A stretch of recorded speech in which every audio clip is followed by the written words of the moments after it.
So to get started, we're going to look at the Rhino interface. When you open up Rhino, you'll see a screen that looks like this. And if we look at the top of this screen, you're going to see a series of drop-down menus. These are the main menus. We also have a command line where you can type in different commands. There are tabs which have toolbars, and you can basically click on each tab, and then as you're clicking on those tabs, a different set of subset of toolbars will appear. On the left side, we have a series of our main toolbars, so these are some of the most commonly used tools.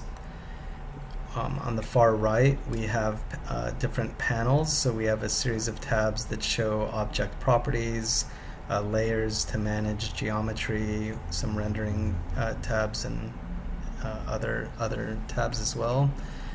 And there are four main viewports. The top, front, and right viewports are the orthographic views, and we have one perspective viewport.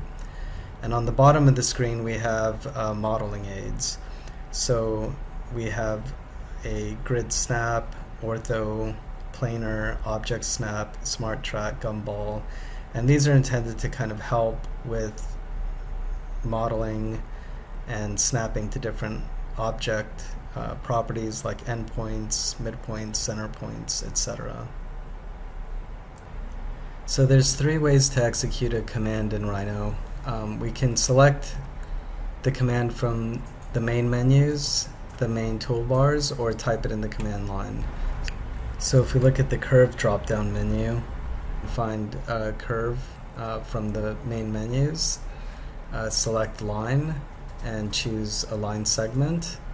In our main toolbar, we can also click on the tool icon, and by right-clicking, you can see that we get the option to create line segments.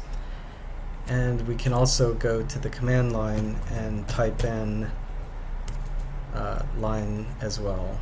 So these are three different ways to execute the same command.